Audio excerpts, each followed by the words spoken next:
इतिहास के पन्नों में अमरावती। आइए जगत को प्रकाशमान करने वाले, जीवन प्रदान करने वाले सूर्य की प्रथम किरणों संग अमरावती नगर में प्रवेश करें।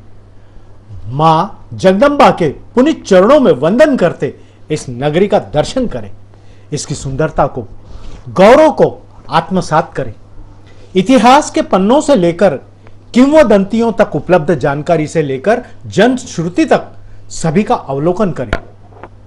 यह नगर आपका, मेरा, हम सबका है, हमारे पूर्वजों की धरोहर है। इसकी सौंधी माटी की खुशबू हमारे शरीर में रची बसी है। कर्ज है, ऋण है इस माटी का हम पर।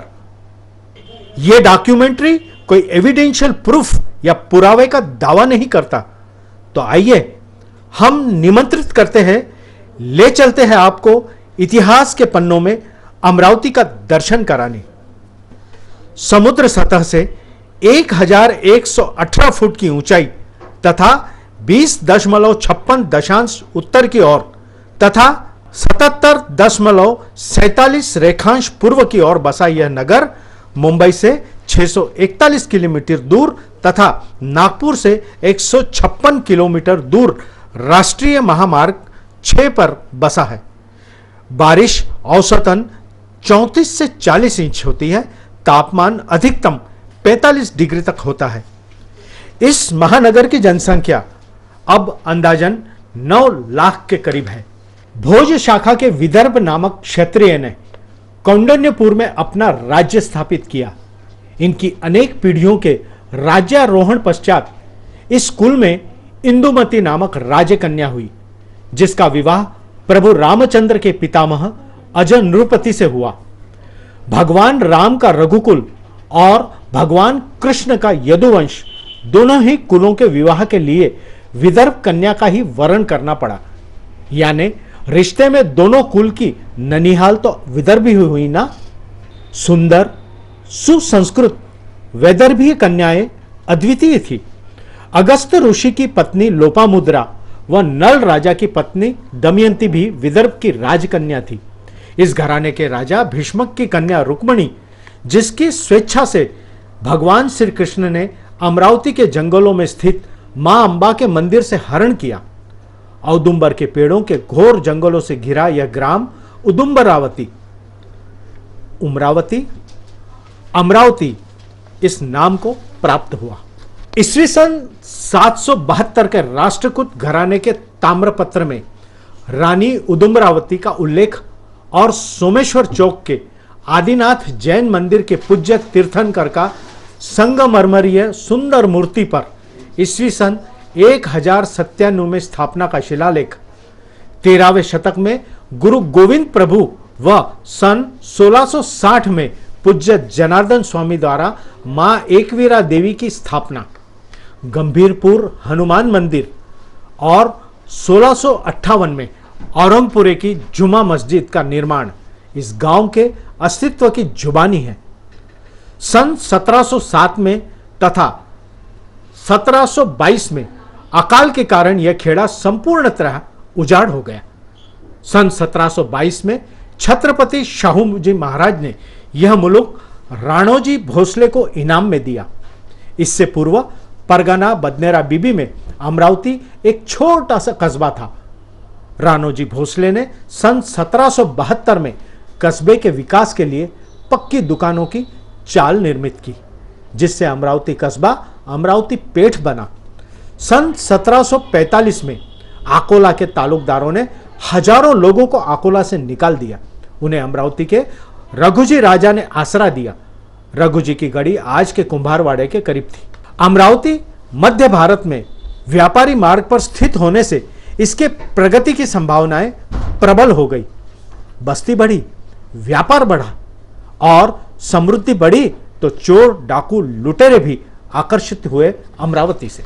करीब 13 नवंबर 1805 में चिस्तू पेंढारी ने अपने 2000 साथियों संग अमरावती नगर की सीमाओं में प्रवेश किया। आगमन से पूर्व नगरवासी करीब की एक टेकड़ी के पत्थरों के नीचे अपना कीमती माल असबाब छुपाए, इसीलिए उस टेकड़ी का नाम माल टेकड़ी पड़ा। नगर के प्रतिष्ठित व्यक्तियों ने नगर को लूटने से बचाने की योजना बनाई। वह चिस्तू पेंढारी का भव्य राजेशाही स्वागत किया। नगर की लूट खसूट आगजनी माता भगिनियों को बेआबरू होने से बचाने सन 1805 में रुपए 7 लाख का नजराना चिस्तू को दिया गया। कहा जाता है नगर की प्रतिष्ठित मंडली का नेतृत्व सेठ धनराज पोकरमल गनेड़ीवाल ने किया।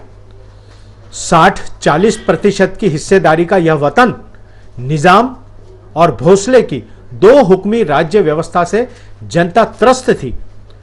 नगर भारत के प्रगतिशील नगरों में स्थान पा रहा था। नगर की सुरक्षा के लिए एक परकोटा बनाकर संरक्षण की योजना सन 1806 में बनी और सन 1821 में पूरी हुई। परकोटा बनाने में करीब 4 लाख रुपए खर्च हुए। 2.25 मील लंबाई का यह परकोटा 20 से 26 फुट ऊंचाई का है। 5 महाद्वार Amba gate, Bhusari gate, Kholapuri gate, Nagpuri gate, Mahajanpuri gate नाम के संग व 4 खिड़की माता खिड़की, खुनारी खिड़की, पटेल खिड़की, छतरपुरी खिड़की से शोभित की गई है। इस परकोटे के निर्माण के पश्चात अंग्रेजों के राजवट के दालान में कोई बड़ी घटना या लूटमार की जानकारी इतिहास के पन्नों में नहीं मिलती है। सन 1853 में निजाम ने यह प्रदेश अंग्रेजों के हवाले किया। निजामत बदली, अपने को छोड़ लुच्चे अंग्रेजों का राज्य आया। भारत माता गुलामी की जंजीरों में जकड़ दी गई। सन 1947 तक संपूर्ण राजवट अंग्रेजों के देखरेख में रही। अपने राज्य व्यवस्था सुचारू रूप से चलाने अंग्रेजों ने तार, टपाल, टेलीफोन, रेलवे आदि आधुनिक व्यवस्था का विकास किया।